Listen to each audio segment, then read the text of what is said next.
Visakha VJF press club JAC ఆధ్వర్యంలో జనం కోసం జనరల్ బోగీలు అంటూ కోటి ఉత్తరాల విన్నపం కార్యక్రమం సామాజికవేత్త అయినటువంటి డాక్టర్ అశోక్ పరికిబండ్ల నిర్వహించారు. తాను మాట్లాడుతూ తన నిత్య జీవితంలో ఒక అనూహ్య ఘటన చూసి రైలులో జనరల్ బోగీల వద్ద గర్భిణీ స్త్రీ పడుతున్న ఆవేదన చూసి కోటి ఉత్తరాల విన్నపం అనే కార్యక్రమం ద్వారా నరేంద్ర మోడీ దగ్గరకు ఈ విన్నపం వెళ్లాలని మొదటిసారిగా విశాఖలో జేఏసీ సభ్యుల సహాయంతో సుమారు 500 ఉత్తరాలు మొదటి రోజే ఇవ్వడం జరిగిందని, రేపు విజయనగరం, శ్రీకాకుళం అలా ప్రముఖ పట్టణాలలో ఈ కార్యక్రమాలు జరుగుతాయని తెలిపారు.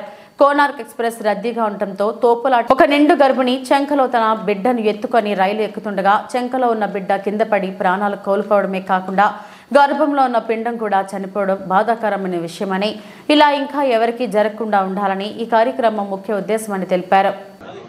కానీ 20 సంవత్సరాల క్రితం పెట్టినటువంటి రైళ్లలో 2 సాధారణ బోగీలు, జనరల్ బోగీలు ప్రతి ట్రైన్లో 2 ఉంటున్నాయి. 20 సంవత్సరాల క్రితం పెట్టినవి జనాభా 20 రెట్లు పెరిగారు. కానీ అదే సాధారణ 2 బోగీలతోనే సరిపోవట్లేదు.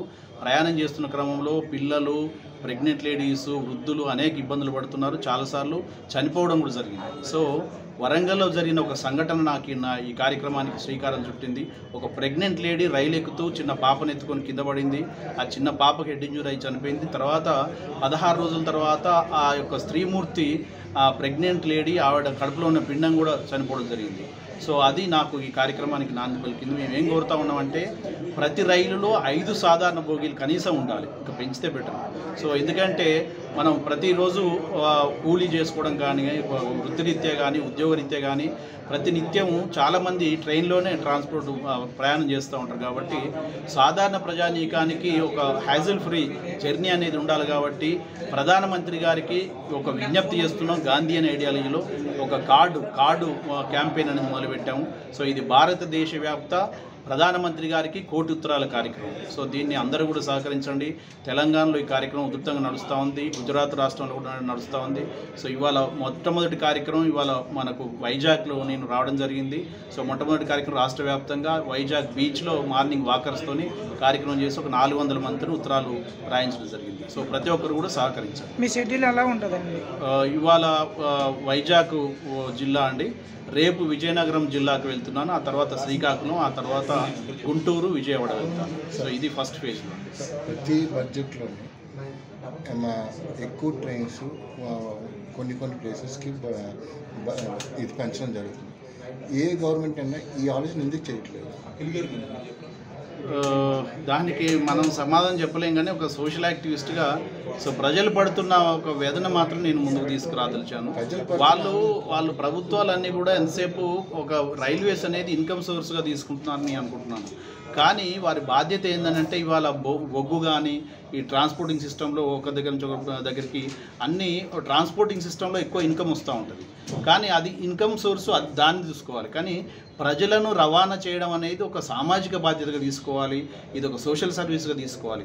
మినిమం ఎక్స్పెండిచర్ ఖర్చులు వస్తే చాలు అనే రీతిలో పోవాలి. అది కూడా ట్రైన్స్ అన్నీ కూడా వందే భారత్ లాంటి ట్రైన్స్ వచ్చాయి, చాలా సంతోషం. కానీ సాధారణ ప్రజానీకానికి మనం ఎప్పుడు కూడా మరవకూడదు. ఎందుకంటే మన భారతదేశంలో ఉన్నటువంటి అతి ఎక్కువ మంది జనాభా మధ్యతరగతి పేదవాళ్ళు. వాళ్ళకి కొంత ప్రయాణం సులువు కావడం కోసం ఖచ్చితంగా ఒక సామాజిక బాధ్యతగా తీసుకోవాలని మేము గుర్తు చేస్తున్నాం, రిక్వెస్ట్ చేస్తున్నాం, అప్పీల్ చేస్తున్నాం ప్రభుత్వాన్ని, ప్రధానమంత్రి గారు.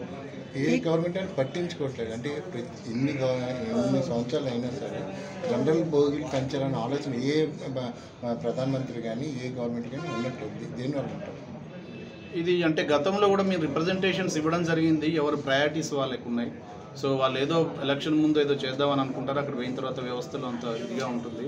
కాబట్టి దీన్ని ఒక ప్రజా ఉద్యమం లాగా ఇది మొదలుపెట్టడం జరిగింది. ఇది ప్రజల నుంచి కొంత అభిప్రాయ సేకరణ అనేది కార్డ్స్ ద్వారా ప్రజాభిప్రాయం ఇంకా ఖచ్చితంగా జరిగితే ఎంతటి ప్రభుత్వం అయినా ఖచ్చితంగా మెడలు వంచాల్సిందే, వంచక తప్పదు. కాబట్టి మేము ప్రయత్నం చేస్తాం. మీకు ఏ సంస్థలు ఇప్పటివరకు తోడుగా నిలుచుకుంటున్నాయి? మేము దీని కార్యక్రమాన్ని ఒక పేరు పెట్టుకొని, ఇది రైలులో 5 సాధారణ బోగీల సాధన సమితి అని పేరు పెట్టుకొని పోతున్నాం.